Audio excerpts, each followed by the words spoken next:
A partir de agora, sobe o giro do motor.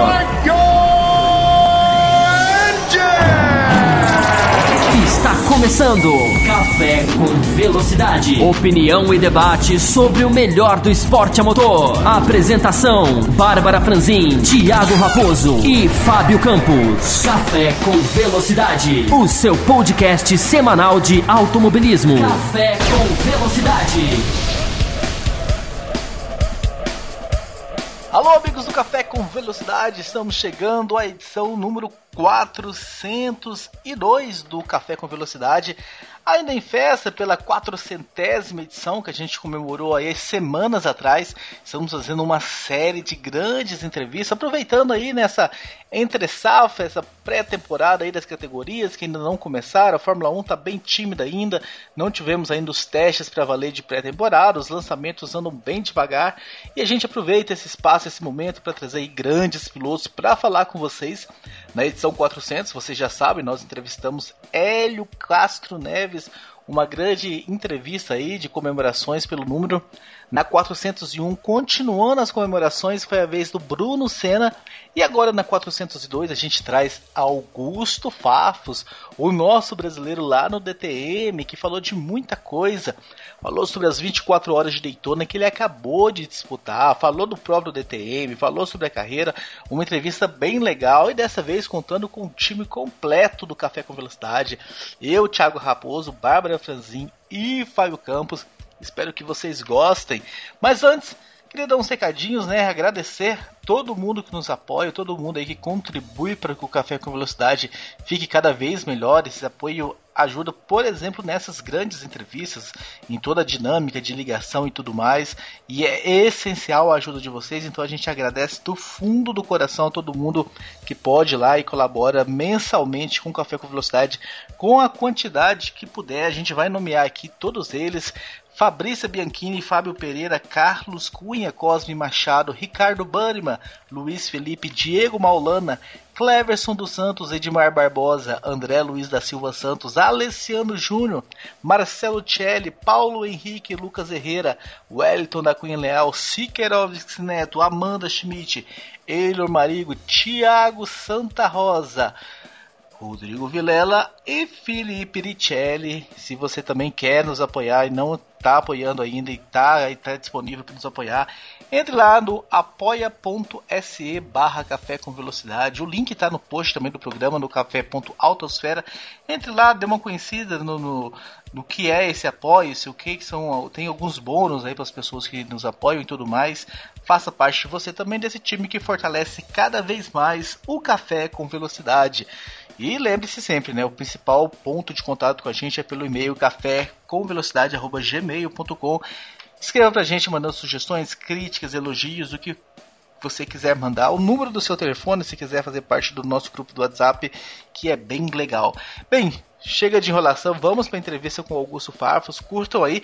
E depois da entrevista tem um pedacinho de programa, né, uma gravação com um convidado também especial, um ouvinte nosso que saca tudo de DTM. A gente tentou aí fazer um preview do que esperar para 2016 da categoria. Mas vamos lá, roda a entrevista.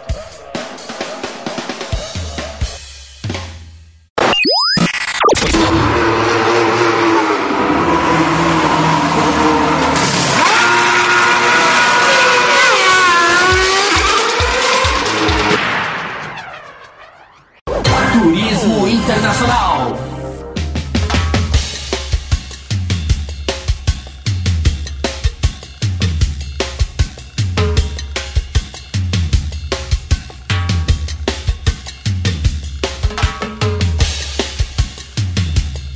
Bom, hoje o nosso Café com Velocidade é mais uma vez super especial. A gente conversa agora com Augusto Farfus, piloto brasileiro que representa aí nosso país lá no DTM. E Augusto, a gente novamente agradece a sua participação aqui no Café com Velocidade. Muito obrigado pela sua disponibilidade. Opa, pessoal, obrigado. Eu acabei de chegar da Alemanha, acabei de pousar em Nice. É um prazer poder falar com vocês e contar um pouco da minha história. Então, Farfus, vamos começar falando logo das 24 horas de Daytona. Você acabou de chegar de lá, uma prova aí maravilhosa. Essa etapa especial foi de tirar o fôlego mesmo de quem assistiu, porque a gente viu pega do início ao fim em todas as categorias, aí com exceção da PC. E eu queria saber dessa nova BMW, né, a M6, que vocês colocaram na pista. O que deu para sentir dela? O que você dá para falar para a gente das inovações desse novo carro aí maravilhoso? Bom, na verdade a M6 é um projeto que a gente já vem trabalhando nele há praticamente um ano.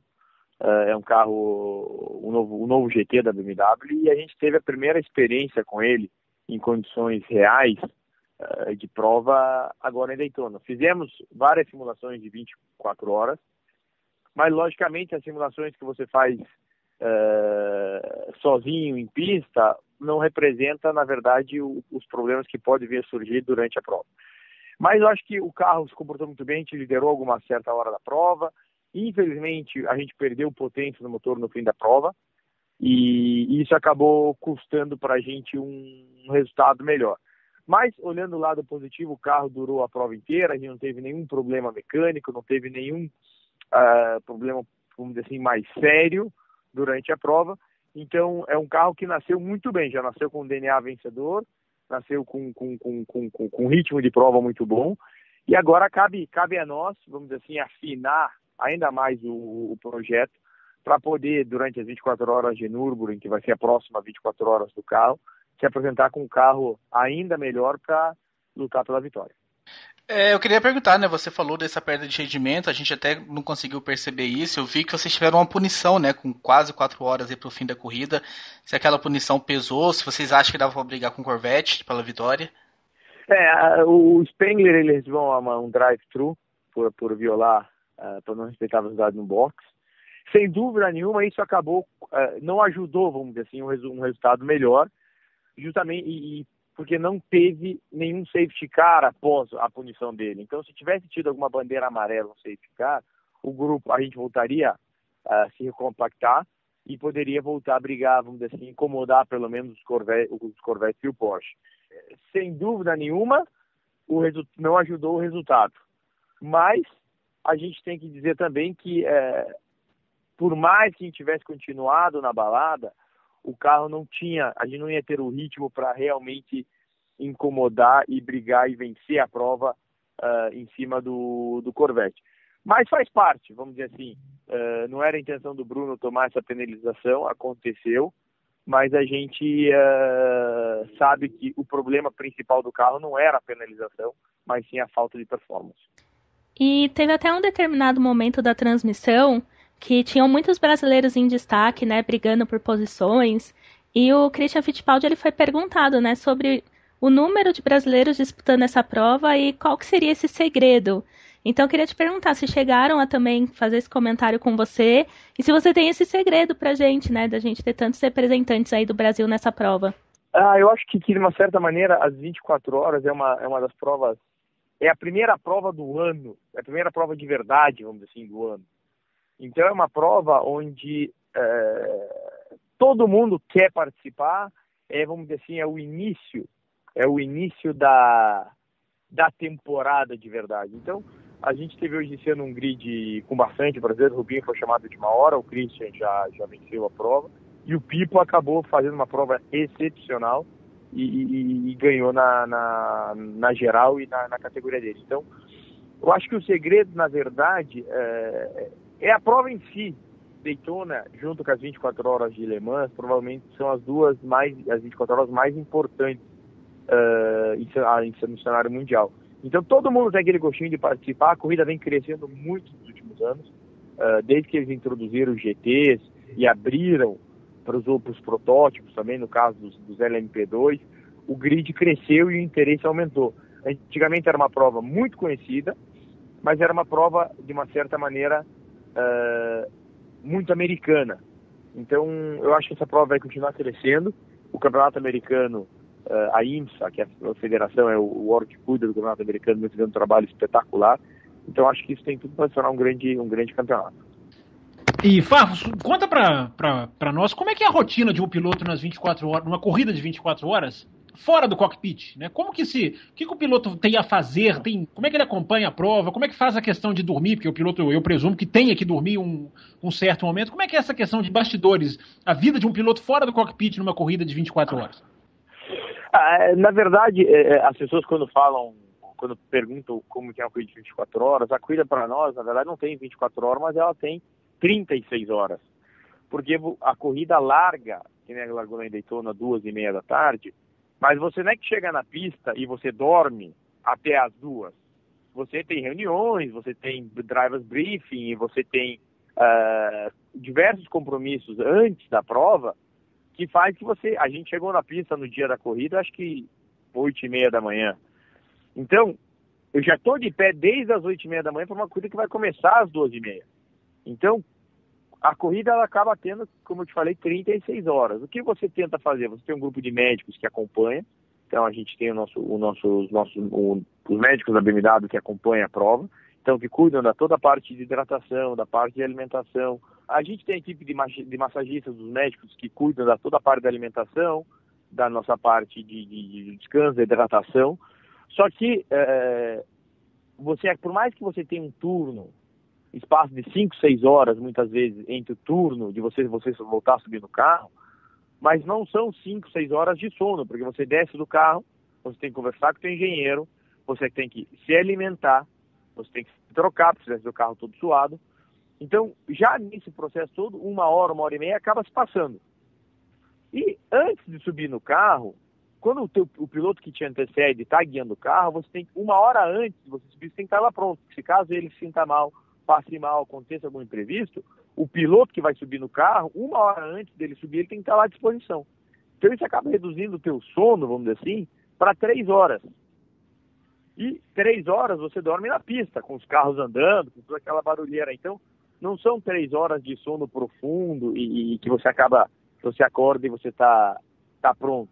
Mas faz parte, eu acho que isso que é o gostoso das 24 horas. Eu sou um grande fã das 24 horas, gosto muito das 24 horas, porque todo esse trabalho de equipe, de você construir e de você lutar, e esse cansaço que envolve também as 24 horas, é um desafio muito bacana.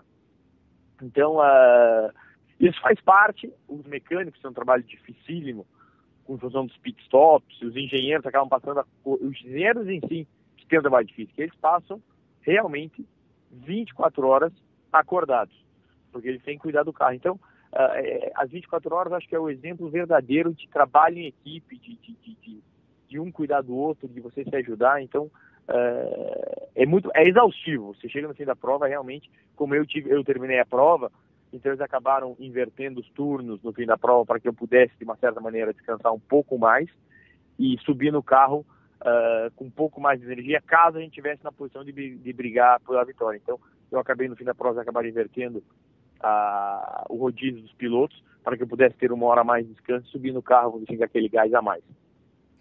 Você tá melhor que muita gente dos nossos ouvintes, então, que os nossos ouvintes, eles viram as 24 horas acordados acompanhando a corrida e comentando com a gente. Mas eu queria te perguntar, um dos grandes momentos, Augusto, que a gente viu na prova, né, um grande momento ruim, mas plasticamente bonito aí, foi o acidente, né, do Lucas Luhr, seu companheiro aí de BMW, e imediatamente, né, a equipe chamaram vocês também para trocar ali a parte de freio. Depois do acidente, já deu para a equipe ver o que aconteceu, o que foi que resultou naquele acidente fortíssimo? Ele teve o disco de freio, foi um problema, na verdade, que não é uma peça que não é produzida pela BMW, é por uma empresa externa, e a gente acabou tendo uma explosão do disco de freio, e que já aconteceu com nós nos treinos, numa das simulações de 24 horas que nós fizemos, e aparentemente o problema tinha sido resolvido. Parece ser um problema comum que também aconteceu com a Porsche, que usa os mesmos freios que nós.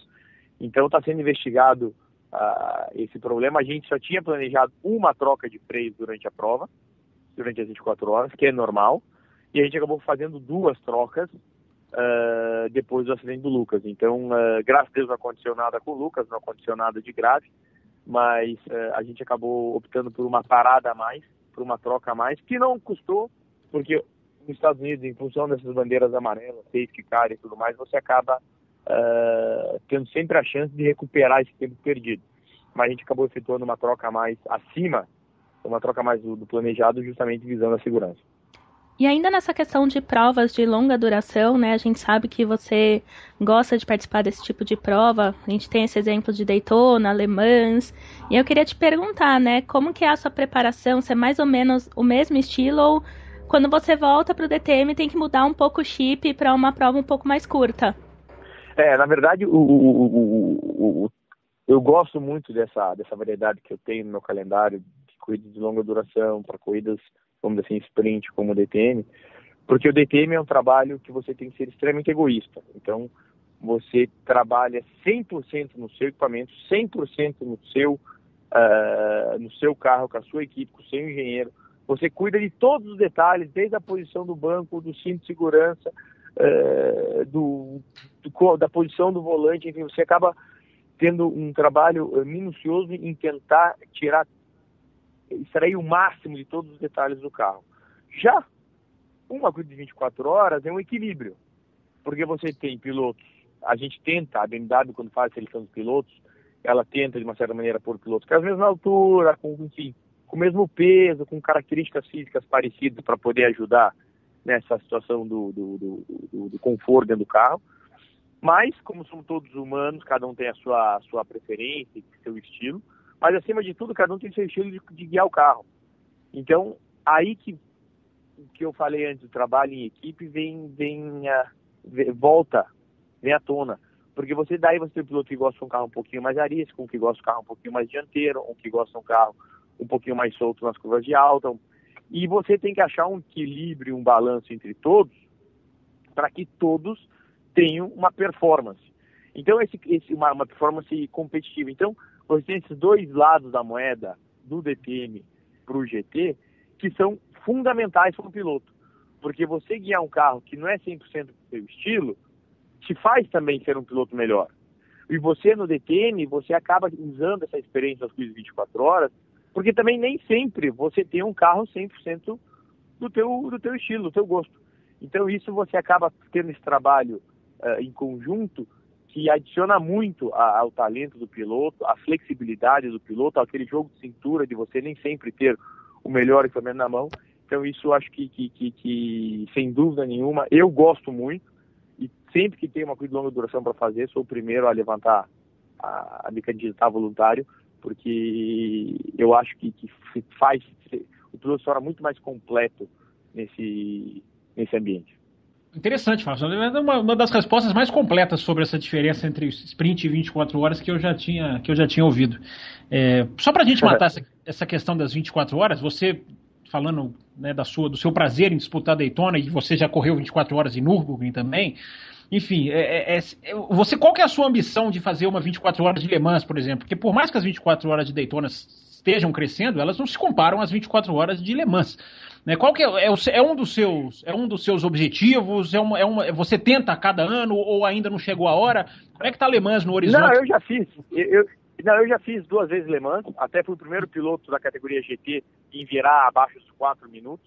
Em 2011, eu fui pole position em Le Mans na categoria GT. E foi a primeira vez que um carro GT quebrou a barreira dos 4 minutos. Mas eu não participo de Le Mans porque a BMW, na verdade, não está em Le Mans. E, logicamente, por uma questão contratual, uma conflito de interesse, a BMW eu não posso ir para Le Mans e correr num Porsche, correr numa Ferrari, ou enfim, porque tem um conflito de marcas. Então, sigo o Le Mans muito de perto, mas, infelizmente, por essa questão contratual com a BMW, eu não posso participar das 24 horas. Já tive convites, e com muita dor no coração, com muita tristeza, tive que recusar convites importantes em carros que acabaram depois vencendo a prova.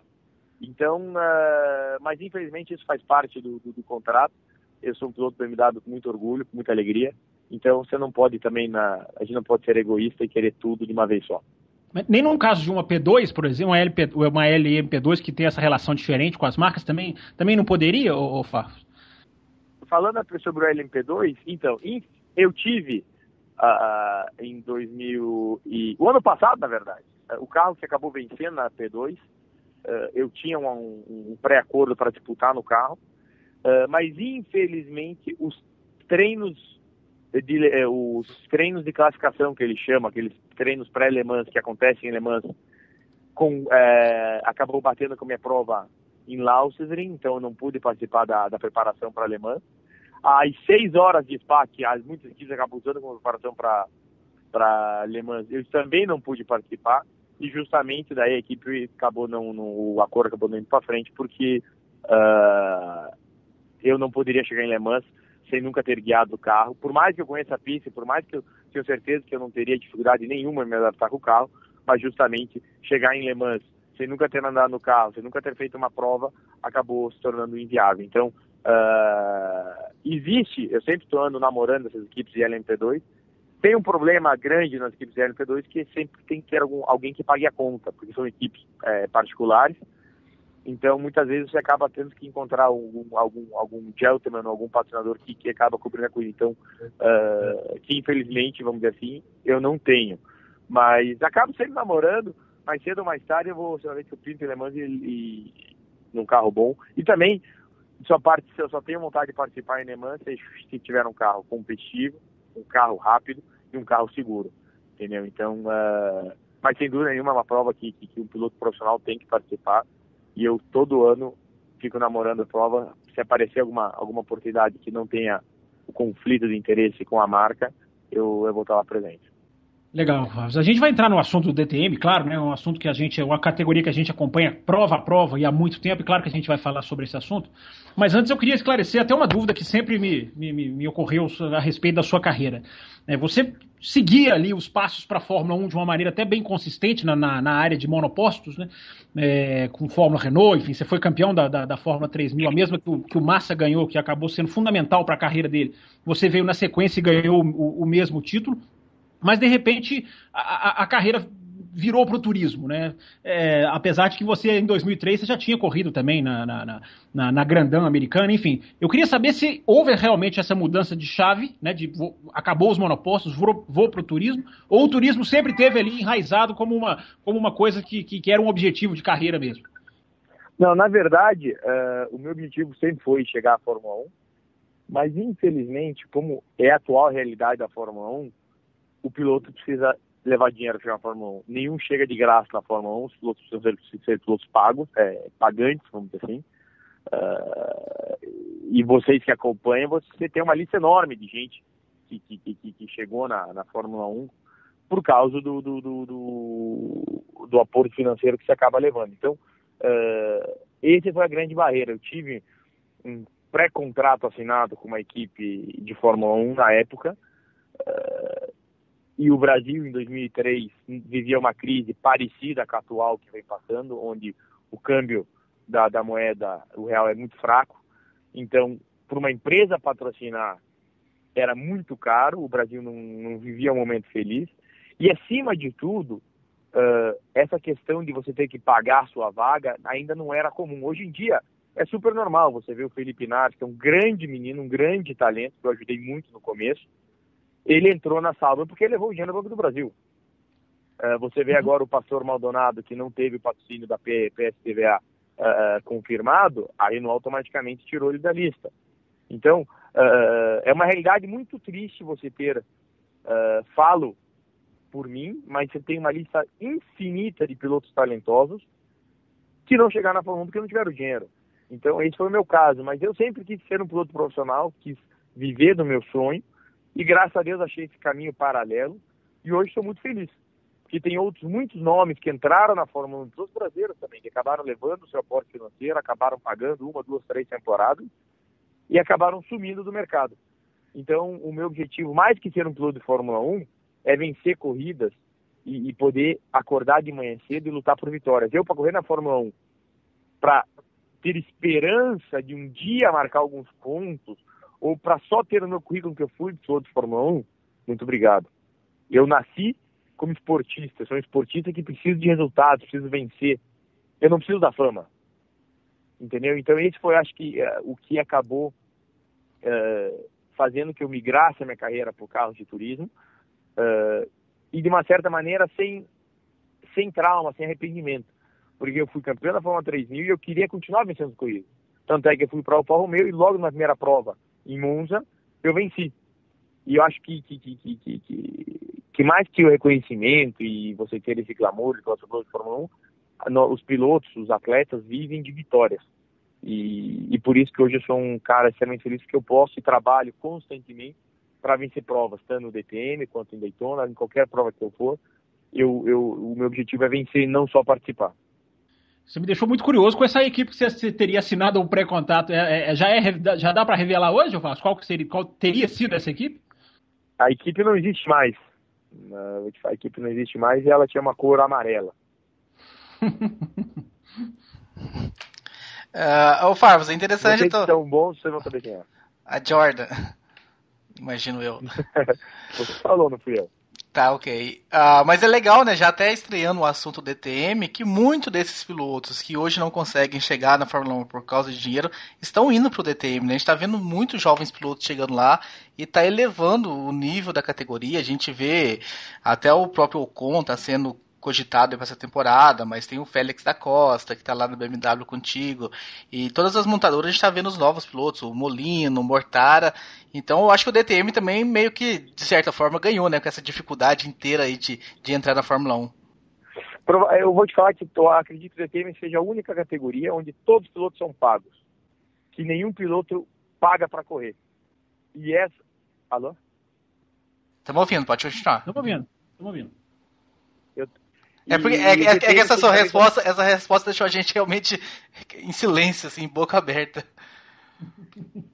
Na verdade é a única categoria, falo aqui na Europa, não conhecendo todo o mercado americano, mas te digo com muita convicção que é a única categoria onde todos os pilotos do grid são pagos pelas montadoras para correr. Acho que é único isso. E a Fórmula 1 você não existe, você tem os pilotos que são pagos, mas são pagos porque acabam entrando com seu aporte financeiro, que depois acaba uma parte disso acaba voltando. Mas pilotos que são contratados pela montadora pelo seu simples talento, eu acho que não é o caso. E no DTM é o caso. E trazendo uma novidade, né? A gente sabe que você mudou de equipe, né? De uma BMW para outra. E aqui, pelo menos, a gente tem a percepção de divisão de montadoras, mas não tanto dos times, porque parece que todo mundo trabalha em conjunto. Então, a gente queria te perguntar o que muda efetivamente com essa sua troca. Na verdade, eu fui o último, vamos dizer assim, dos pilotos da BMW a mudar de equipe. Todos os pilotos da BMW, sem exceção, a alguma certa altura mudaram de equipe. E é uma política da BMW de transparência com os pilotos. E também, muitas vezes, a mudança traz novos ares, novos conceitos, entendeu? Então, eu já fazia uns 5 anos que trabalhava com a RBM, 4 anos de DTM. São todos filhos da mesma mãe. Então, é a política mesmo da BMW em fazer esse rodízio dos pilotos de tempo em tempo. E muitas vezes acaba trazendo benefício para o piloto, que depois de muito tempo, como aconteceu comigo, depois de 4 anos com a mesma equipe, 5 anos trabalhando com a RBM, às vezes trabalhar com engenheiros novos, com mecânicos novos, por mais que seja o mesmo carro, por mais que seja a mesma estrutura, por mais que seja tudo igual, acaba te dando novos ares. Então não foi um pedido meu, não foi um pedido da minha equipe, foi uma decisão única da BMW, mas que na verdade não tem nenhum fundamento, não tem uma razão por isso acontecer, mas não comigo, não com o Glock também, não com o Martin. Nós somos todos pilotos que na verdade somos contratados pela montadora, então a montadora decide aonde a gente vai correr, enfim. Augusto, essa questão das montadoras na DTM, que são, na verdade, fundamentais para a existência da DTM, mas elas trazem, na minha opinião, um lado muito ruim, né, que é mais ou menos isso, né, não existem equipes de duplas, existe, na nossa visão, as 3 grandes equipes, Audi contra BMW, contra Mercedes, as 3 têm ali todos os seus pilotos para brigar pelo campeonato. Isso na teoria é muito bom, mas na prática tem um lado muito questionável, na minha opinião, que é que as montadoras acabam decidindo muito cedo qual piloto vai privilegiar ou qual piloto tem a chance e os outros acabam não tendo mais como superar esse piloto esportivamente falando, apesar de que a BMW deu até um exemplo de lisura o ano passado, em Oschersleben, quando permitiu o Glock ganhar, e o Bruno Spengler estava atrás dele com muito mais pontos no campeonato. Mas eu considero aquilo uma exceção. Como é que é isso, Fausto? Do ponto de vista do piloto, como é que você enxerga essa questão e o quanto a BMW tem como regra definir isso cedo ou não? Eu acho que talvez a BMW seja a equipe mais aberta e mais, entre parênteses, vamos dizer assim, honesta. Não que as outras não sejam honestas, mas que tem o fair play, o melhor fair play entre todos. Já dei vitórias, como aconteceu em 2012, quando o Bruno estava ganhando o campeonato, estava a ganhar a prova, eu larguei na pole position, liderei a primeira volta e deixei o Bruno passar e acabei dando a vitória para ele, o que acabou garantindo o título a ele. Em 2014, deixei o Marco Wittmann passar onde eu estava liderando, faltando, 4, 5 voltas para o final da prova, deixei ele passar. Então, mas aconteceu também em 2013, quando eu estava lutando pelo título, que eu fui ajudado também por outros pilotos, e é verdade, acaba existindo a montadora acaba passando por cima das equipes e dos pilotos também. Isso faz parte, de uma certa maneira. Eu acho que algumas vezes acaba acontecendo de uma forma não correta perante outras montadoras. O caso que a gente teve na Áustria com a Audi, com o Timo Schaden, que acabou batendo nos outros, acho que não foi um resultado bacana. Mas a agenda da BMW acaba tentando manter esse espírito de competitividade, de honestidade o mais tempo possível.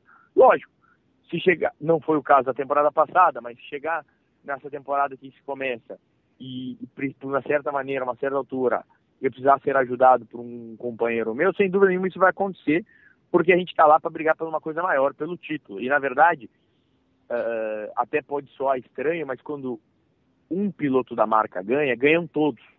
A gente está lá para ver a BMW ter sucesso. Sem dúvida nenhuma, é o esporte individual. Eu quero ser o piloto que ganhou com a BMW. Mas quando você acaba tendo um piloto da marca que vence, todos os outros se beneficiam, porque a gente acaba levando o nome da marca na mídia, a gente acaba tendo uma exposição maior, você acaba tendo uma exposição maior dentro da montadora também, porque o piloto X venceu o campeonato, mas a BMW também ganhou, e a gente está lá pela BMW. Então, é um ponto que a gente trabalha com muita tranquilidade, mas tenho que dizer também que a BMW é muito honesta. A BMW, como você acabou dando esse exemplo em Oschersleben, a BMW trabalha com muita seriedade e com muita transparência.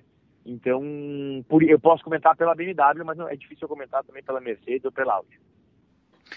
Augusto, outra coisa que também do DTM que às vezes não satisfaz muito o público que acompanha, pelo menos o nosso aqui do Brasil, que a gente sabe, a gente vê os comentários, é com relação à equalização dos carros, né? A gente vê um campeonato muito disputado, mas as provas às vezes não são, né? A gente vai de repente para uma pista, só dá Mercedes, às vezes eles fecham até o pódio. Aí vai para outra, só dá Audi, vai para outra, só dá BMW. E a gente queria ver essas montadoras misturadas, né, nas provas. Então, infelizmente, se olhar o grid de DTM, muitas vezes tem o grid inteiro em, 6, 7 décimos de segundo. Então, isso já acaba dificultando as ultrapassagens, porque tem carros muito parecidos, você acaba dificultando as ultrapassagens. Mas, acima disso, isso é um dos pontos que foram discutidos, está sendo discutido durante esse inverno, de como melhorar o show, como fazer um campeonato mais, vamos dizer assim, mais misturado, sem acontecer esses domínios, como aconteceu com nós em Zandvoort esse ano, que do primeiro ao sétimo foram terminados. Então, isso não é bom para ninguém. Não é bom para os pilotos, não é bom para o campeonato, não é bom para a montadora. Então, a gente é um dos trabalhos de uma coisa bacana que tem no DTM.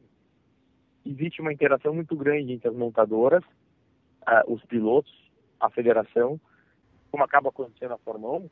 A gente está lá para tentar fazer um campeonato mais barato possível e um show mais bacana, um show mais atrativo para o público.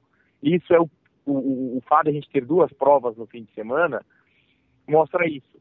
O público queria ver mais corridas, as montadoras não queriam ter um gasto muito maior, e acabou sendo sugerida essa prova dupla, uma no sábado e no domingo, porque o público acaba vendo 2 vezes, entre parênteses, com o mesmo preço do bilhete de uma prova normal, e a montadora não tem um gasto muito maior. Isso é o trabalho que a gente faz de DTM, essa questão de tentar achar uma forma de manter os carros todos misturados para ter um show ainda mais bacana, está sendo estudada. Já existe para a temporada atual que vai começar, foram existem alguns pontos, ainda não posso divulgar porque não é nada oficial, mas alguns parâmetros do campeonato, algumas regras do campeonato vão mudar, justamente visando e tentando evitar esse domínio das montadoras em algumas provas.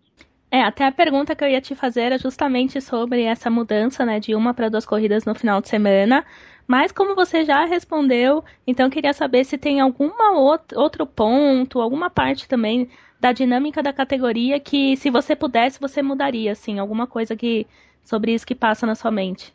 Há uma coisa que foi sugerida existe uma associação dos pilotos. Como tem na Fórmula 1, a gente tem a mesma associação dos pilotos na DTM. E um ponto que a gente vem brigando muito é por ter pneus, numa certa maneira, parecido com o que acontece na Fórmula 1, com gasto elevado, com desgaste muito grande, onde você possa ter um pouco mais de criatividade no ponto de estratégia, onde você pode ter um pouco mais de criatividade de como o piloto se comporta na prova. Então vai ter aquele piloto mais agressivo, que vai ter um consumo maior dos pneus, o piloto mais conservativo vai ter um consumo menor dos pneus, e isso a gente está tentando levar isso por DTM. Lógico que é uma coisa que não depende só de nós, que depende da Hankook, do fornecedor dos pneus, depende, enfim, de uma série de fatores, mas a gente vem tentando criar esse show, tentar não fazer que os pitstops sejam obrigatórios, mas que os pitstops sejam necessários. Que daí sim você acaba vendo a estratégia, acaba criando aquele suspense, o fulano vai fazer 2 paradas, o fulano vai fazer uma parada, e tentar criar esse suspense perante o público. Isso é uma coisa que a gente vem trabalhando. Talvez não para essa próxima temporada que é iminente, mas a gente vem trabalhando. Talvez mudar o formato da tomada de tempo também.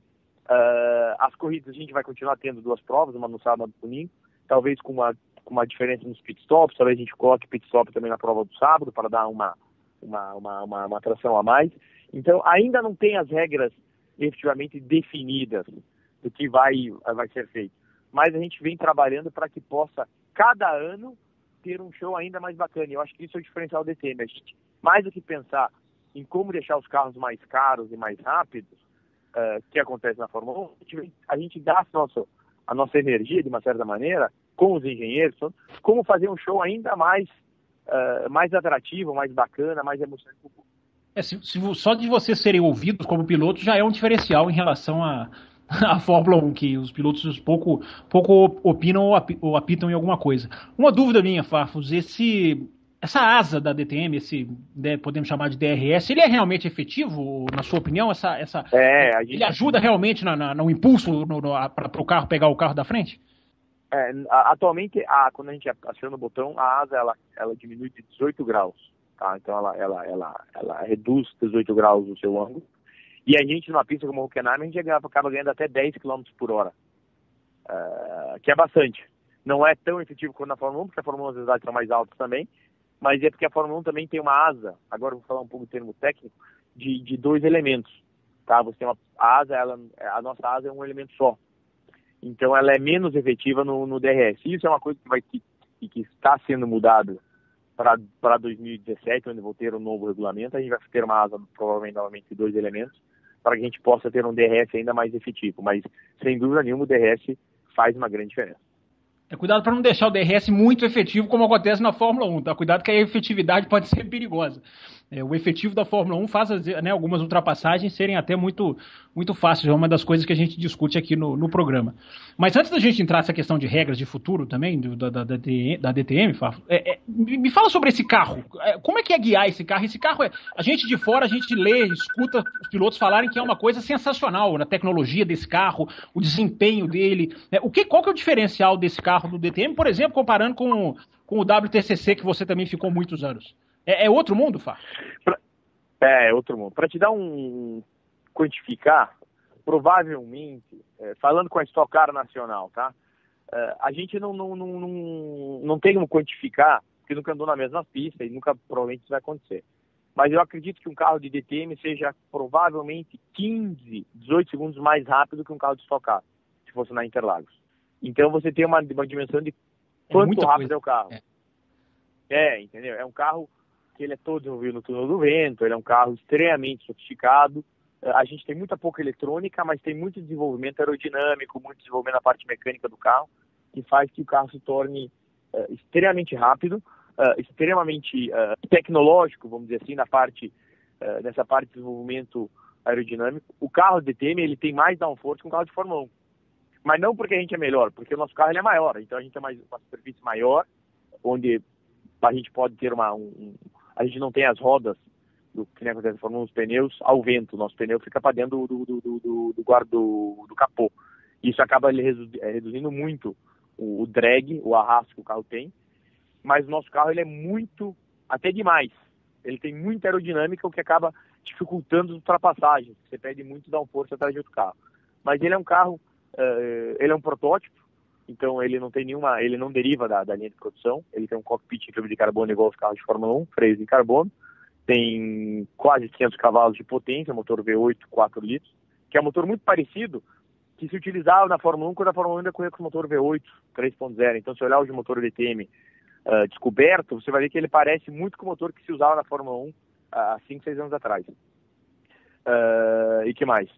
E é isso, então é um carro, por isso que o pessoal sempre comenta, o DTM é um Fórmula 1 coberto. E efetivamente é. A gente só não tem a eletrônica, mas porque as montadoras são contra a eletrônica, que é um custo a mais, é uma despesa a mais no orçamento. Hoje em dia, a grande preocupação das montadoras é você conseguir reduzir o custo e não afetar o show.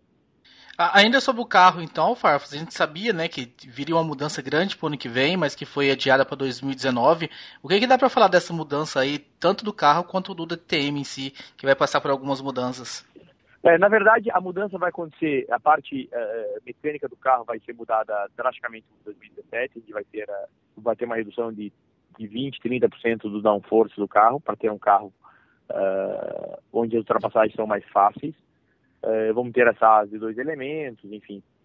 A gente vai ter o conceito do DTM vai ser um pouco revisto, o motor vai aumentar a potência, a gente vai continuar entre os motores V8, por diversos motivos, enfim, todos os problemas que teve aqui, que as montadoras tiveram aqui na Europa com a crise, enfim, foi decidido atrasar esses novos motores turbos para 2019, mas o atual motor V8 ele vai receber 10, 15% a mais de potência,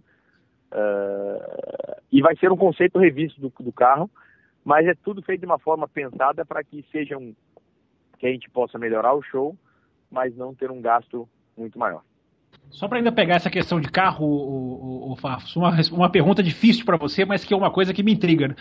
Justamente essa mudança do WTCC para o DTM, que você conseguiu fazer muito bem, ela acabou matando a carreira do Andy Priaulx, né, praticamente. Né? O Andy Priaulx, que era um imbatível no WTCC, não conseguiu vingar no DTM. Tem uma explicação para isso, Farfus? Putz, você fez uma pergunta é difícil falar de um amigo, né, cara? É complicado. Assim, eu vou te falar que o Andy, ele teve...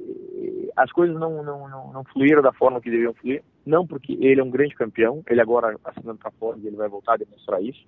Mas ele viveu um período de DTM, coitado, que as coisas não encaixaram da forma que devia encaixar. Não por falta de talento dele, mas as coisas não encaixaram, enfim, os programas acabaram mudando.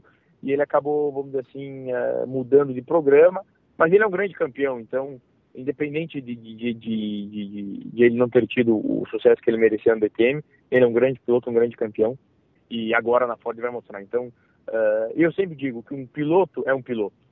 É como um jogador de futebol. Se você pegar hoje o Neymar e colocar ele para jogar futsal, ele vai precisar, talvez, de um período de adaptação para entender a dimensão do campo, a bola é um pouco diferente, mas é uma bola, ele tem que marcar gol. Se colocar ele para jogar futebol de areia, pelo mesmo motivo, ele tem o talento, ele sabe como chutar a bola, vai ter que se adaptar e vai acabar marcando gol.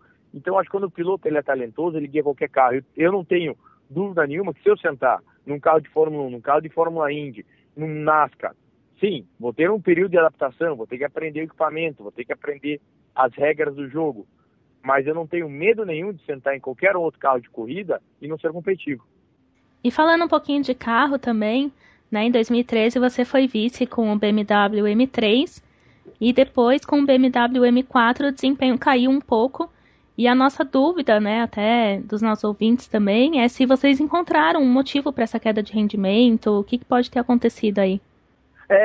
A gente, ainda mais nessa temporada, que foi a segunda ano de 2004, a gente teve a chance de entender realmente os problemas. Então a gente tem uma visão clara do que não deu certo em 2014.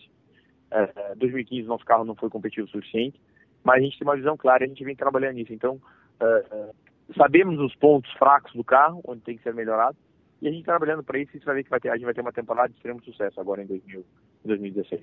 Legal, eu tenho até uma pergunta relacionada à DTM, mas é mais uma curiosidade também, porque a gente sabe que é uma categoria muito forte na Alemanha, então eu queria até te perguntar se as pessoas acabam te reconhecendo mais na Alemanha ou até aqui no Brasil, assim, mais na Europa como um todo. Eu vou te falar que a minha reputação na Alemanha cresceu muito. O DTM é um campeonato super tradicional na Alemanha. E lógico, não ao nível da Fórmula 1, mas quando muitas vezes você vai a algum lugar e fala, super não é fácil, você fala, fácil, as pessoas acabam reconhecendo. De uma mesma forma, como assim pode ser o caso de um talvez mais, mas sei lá, você acaba que nem falar um Hélio Castro Neves no Brasil, talvez. Que muitos sabem, não sabem, e acaba acontecendo na Alemanha também, isso é muito bacana. O Fafo, você citou aí nessa questão de adaptação, se você tivesse que guiar se você fosse guiar um Indy e se você fosse guiar um carro da NASCAR. E se você pudesse guiar os dois, tivesse um na esquerda e um na direita, qual que você escolheria? Se tivesse a opção de escolher guiar um Indy ou no campeonato da NASCAR? Então, é uma pergunta difícil, são dois ambientes completamente diferentes. Provavelmente a Indy seria um ambiente onde eu seria mais acostumado, são carros que eu já guiei, é uma categoria que talvez tenha uma filosofia mais europeia do que a NASCAR. Mas, sem dúvida nenhuma, a NASCAR é uma categoria espetacular e que por que não tentar, entendeu? É uma categoria que os pilotos que crescem e se desenvolvem na NASCAR, eles acabam tendo como único foco e único objetivo guiar um carro de NASCAR. Então, muitas vezes, acabam nem passando por fórmula, nem passando por circuitos mistos. Então, acho que para um europeu, para um piloto, vamos dizer, tradicional, a adaptação no carro de NASCAR seria mais difícil. Tá joia, Augusto. E pra gente fechar, uma última pergunta que não poderia escapar. Você é um piloto de Curitiba e a gente tá vendo aí o Autódromo de Curitiba com os dias contados. Eu queria saber o seu sentimento, né? Um piloto que já andou tantas vezes por lá, saber esse destino aí do circuito. Então, é triste. É triste saber que o Autódromo de Curitiba vai encerrar as atividades. Eu acho que é um pouco da consequência da crise que o Brasil vem passando, da falta de apoio ao esporte, porque na verdade o Brasil, infelizmente, ele acaba apoiando os esportes quando convém. Então, chega as Olimpíadas, agora a gente vai apoiar os atletas olímpicos. Acaba as Olimpíadas, os atletas olímpicos podem morrer de fome de uma certa maneira. E você vê que tem muita essa tendência, quando o Guga com o tênis teve aquele período de destaque, a febre do tênis, e depois, infelizmente, acaba deixando de lado. Isso é muito triste. É muito triste ver como que o Brasil acaba cuidando dos nossos jovens, dos jovens que têm um objetivo, têm uma carreira pela frente, não só no automobilismo, e isso você acaba tendo reflexo no longo termo no autódromo que você tem. O automobilismo brasileiro não tem uma categoria de base decente, não tem o incentivo que merece. Então, você acaba tendo um autódromo de Curitiba com muito pouco otimismo e, por sua vez, não gerando renda, porque, na verdade, o autódromo é um bem que precisa gerar renda. E você tem agora a família Holmes lá, que tá com dificuldade de manter o autódromo e, por sua vez, acaba cedendo o autódromo para outras atividades. É uma pena porque já perdemos o autódromo do Rio, agora a gente perde Curitiba, outros autódromos do Brasil já foram vendidos, já não existem mais. Isso acaba tendo impacto nas carreiras futuras. Então, é uma pena de uma certa maneira, mas eu entendo o lado do investimento, a parte econômica, onde que você tem uma estrutura que só te gera despesa, não te gera lucro, você precisa achar uma solução. E tenho certeza que, se dependesse de toda a família Holmes, que conhece todos muito bem, eles seriam os primeiros a tentar manter o autódromo em pé. Tá joia, Augusto. Queria agradecer demais a sua participação, foi muito legal. Acho que os nossos ouvintes vão gostar bastante da entrevista. A gente tratou de vários assuntos. E eu queria agora só abrir o microfone para você, para chamar os ouvintes aí, para acompanhar o DTM esse ano e mandar o seu recado. Aí, pessoal, olha, prazer bater esse papo longo, onde falamos um pouco de tudo. A temporada do DTM começa em maio, então até lá as preparações são intensas para uma temporada de sucesso no DTM. E antes disso, voltado para ver correndo na Stock Car também na prova de dupla, né? Então logo mais vocês vão estar sabendo quem vai dirigir no carro. E, enfim, conto com a torcida de todo mundo, pessoal. Vamos lá, valeu pelo espaço e a gente se cuida da próxima.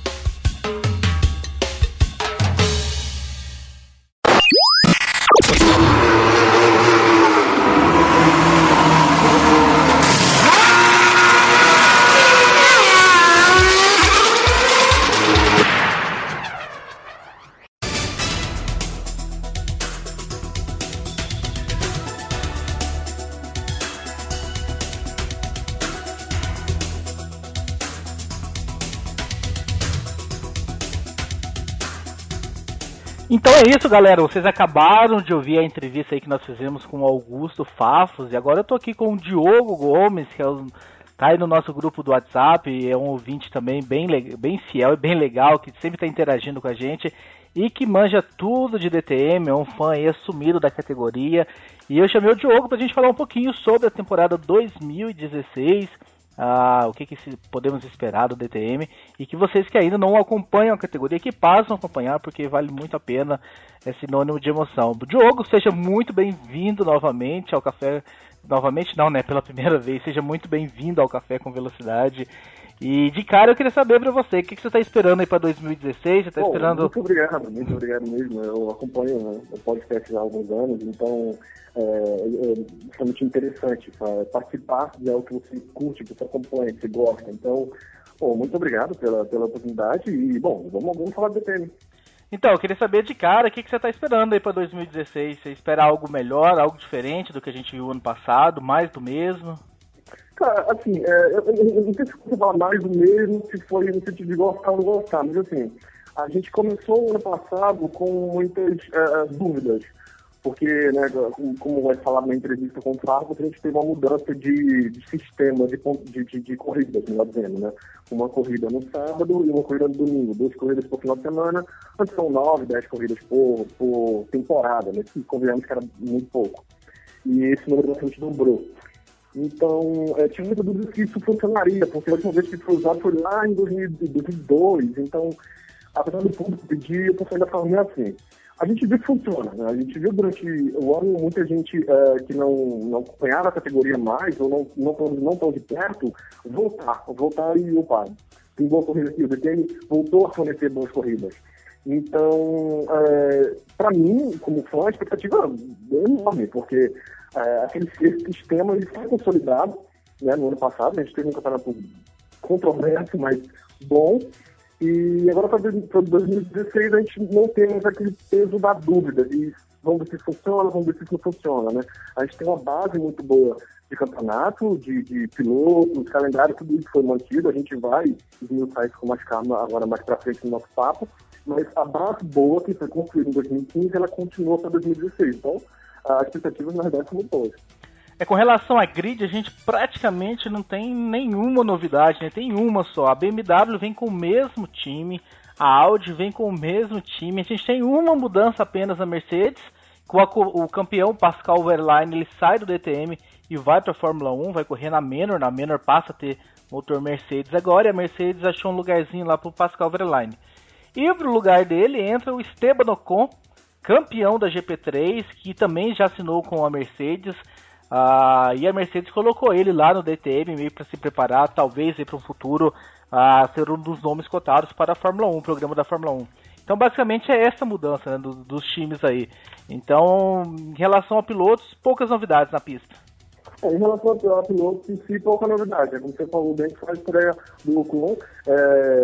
Só a estreia do Ocon, a gente não pode diminuir, né? Porque é um garoto que, como você falou, campeão de Fórmula 3, campeão de GP3, então tem um nome já muito forte, apesar de ter 19 anos apenas, é um negócio até bem impressionante. Mas ele tem um respeito muito grande por parte da Mercedes, já ficou provado isso, né? Foi anunciado também como piloto de teste da Renault, né? Foi fornecido pela Mercedes, digamos assim. Então, é a única mudança, né? É a única estreia, mas é uma estreia que tende a chamar muita atenção, sabe? Você acompanhando, conversando com o pessoal que acompanha o DTM mais de perto, é algo como o Lewis Hamilton estreando em 2007. O nosso chama muita atenção, tá todo mundo muito focado nele, focado em o que ele vai fazer, o que ele não vai fazer. Claro que isso vai gerar uma grande pressão em cima dele, né, com relação a erros e tudo mais. O Oscar Verlaine, por exemplo, é um piloto ótimo, mas cometia alguns erros de vez em quando, mas não deve ser perdoado. O Ocon eu temo que ele vai ser, porque ele tem muita expectativa mesmo criada em cima dele. Com relação ao Grid, é basicamente a mesma coisa, né? O DTM tem essa característica, o Farfus fala muito bem isso na entrevista que a gente ouviu agora há pouco, que o DTM tem esse costume de manter, né, os pilotos, as montadoras, né, tem o costume de manter os mesmos pilotos, dar uma continuidade no trabalho. Como de costume, foram feitas algumas mudanças na formação dos pilotos, né, dentro das equipes. O próprio Farfus sai da MTEC vai para a MTEC, sai da RBM para a MTEC, onde vai ser companheiro do Jim Spengler. Mas é algo normal. A Audi também fez uma mudança desse tipo entre o Nico Müller e o Adrian Tambay.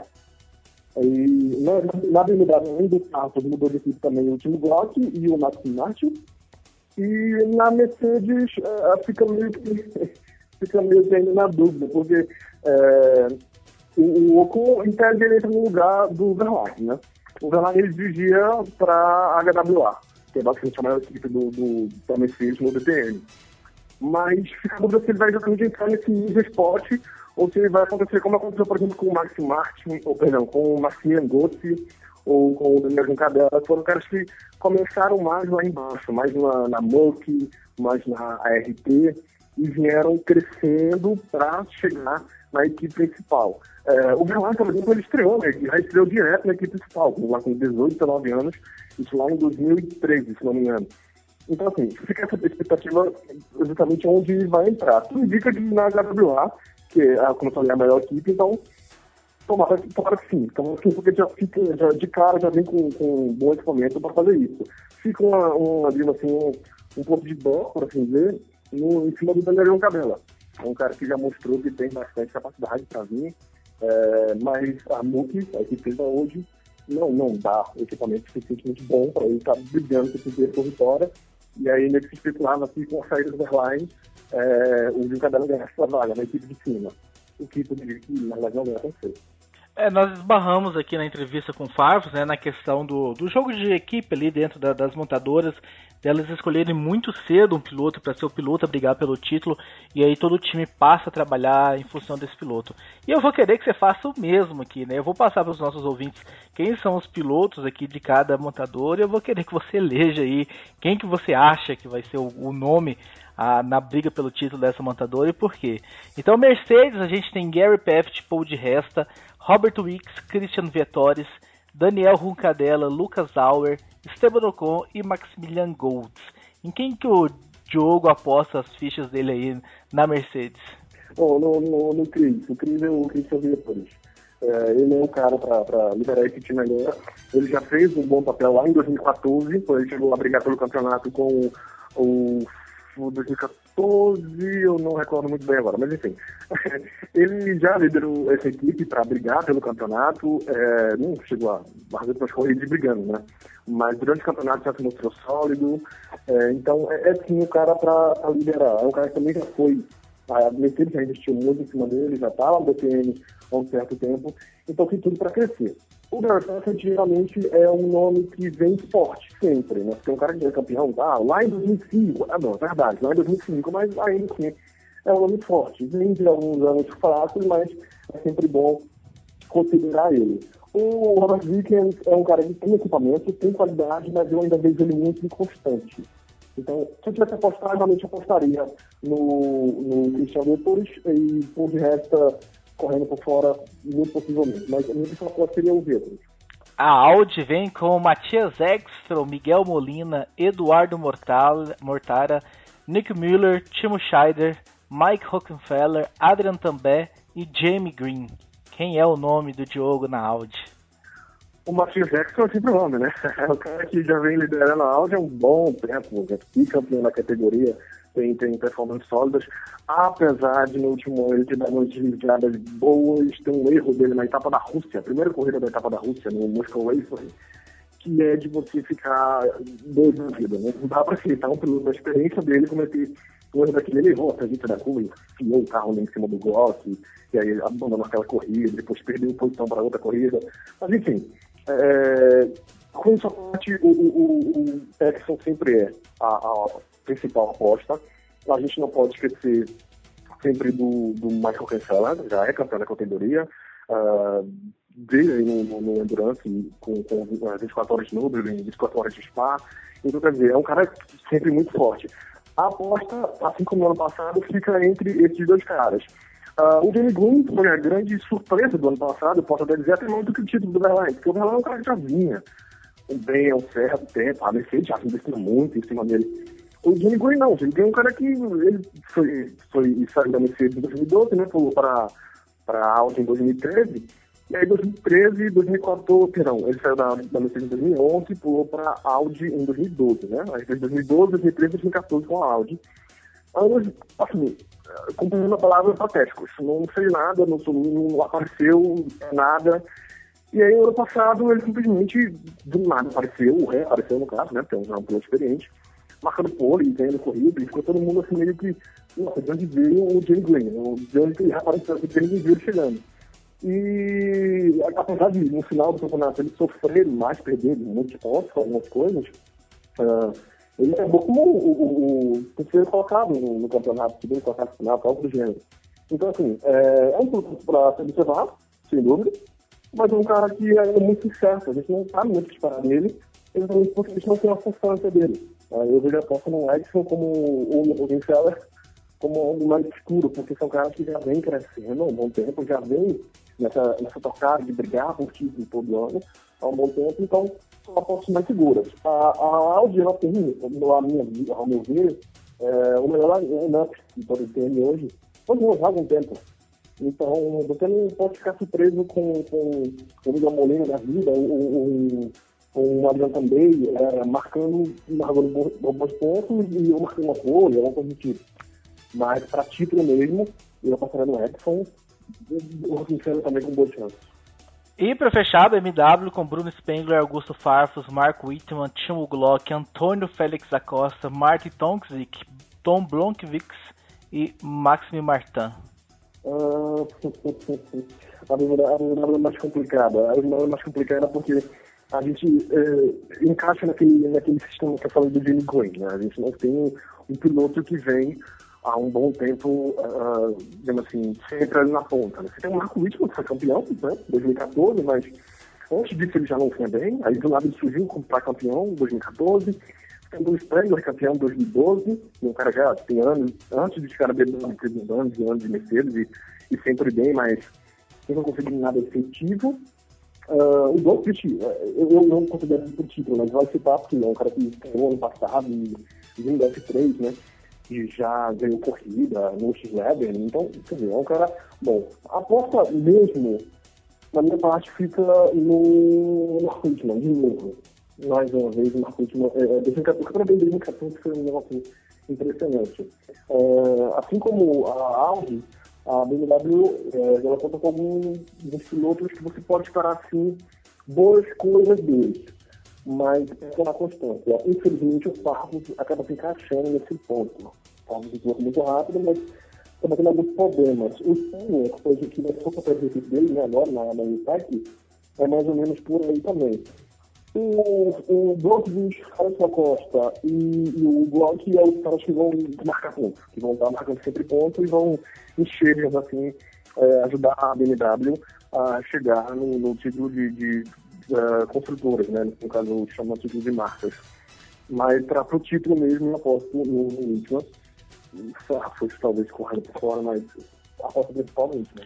Diogo, ano passado a gente teve um momento triste, né? Um momento polêmica no DTM, aquele lance do Timo Scheider tocando o Robert Winks, que acertou o Pascal Line. Depois a gente descobriu aquele rádio do Dr. Wolfgang Nurich. Eu queria saber como que você viu tudo aquilo, você como fã da categoria, do outro lado, né, da televisão, como é que você viu todo aquele cenário, toda aquela cena? A nossa visão geral foi patética, né? Foi uma situação bem patética mesmo. O DTM, ele brinca muito com essa questão de jogo de equipe.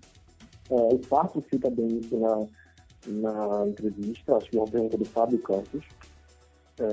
Então, ele brinca muito com essa questão de jogo de equipe, tem uma questão de definir piloto, de fulano ganha e tal, inclusive fala na entrevista, não, ano tal, eu depois eu dei vitória para fulano, ano tal, eu dei vitória para fulano, ano tal, fulano me deu vitória. Então, eles brincam muito com essa questão de jogo de equipe, porque a marca, a montadora é o que vale acima das equipes e acima dos pilotos. Agora, quando você chega no extremo de você mandar seu piloto, né, jogar um carro em cima do outro e tirar ele da corrida, né, que foi exatamente o que ele falou, puxa ele para fora, algo do gênero, chegou num ponto absurdo. Eu, particularmente, eu achei as seleções bem brandas mesmo. O chefe da Audi, ele foi punido, ele teve que sair dos pits, né, até para os pits, para ele falar com os pilotos e tudo mais, durante aquela temporada, para 2015, e o Timo Scheider ficou suspenso por um final de semana, o que para mim foi muito pouco. É impressionante, porque a gente liga isso ao Timo Scheider, né, o cara que é bicampeão da categoria e atualmente serve de, sei lá, de estilingue para bater nos outros. É impressionante o ponto que chegou a carreira do Timo Scheider. Então tá joia, Diogo. Isso foi aí só um aquecimento que a gente queria gravar com os nossos ouvintes. Só confirmando, né, o calendário, o DTM começa 7 e 8 de maio em Hockenheim, depois passa por Red Bull Ring, vai a Lausitz, Nürburgring, Zandvoort, Moscou, Nürburgring, Hungaroring e fecha em Hockenheim lá em outubro. Transmissões no Brasil pelo Band Esportes. Eles tentam, né, transmitir quase todas as provas ao vivo. Às vezes acontece alguma coisa de grade. Esse ano com Olimpíadas eu estou muito preocupado, não só com o DTM, mas com várias categorias que a gente vai sofrer aí. Mas tem essa opção do Band Esporte, quem ainda não acompanha a categoria. Então eu queria te agradecer pela sua participação e convidá-lo, né, para aparecer mais vezes aí, pra gente, depois com a casa cheia, com Fábio Campos e Bárbara Franzin, para você gravar com a gente também. Não, aparece sim, é só chamar, grande prazer. Manda um beijo, muito obrigado pelo convite, foi ótimo participar aqui. E, bom, vamos lá, vamos para cima que tem muita coisa boa para vir para aí.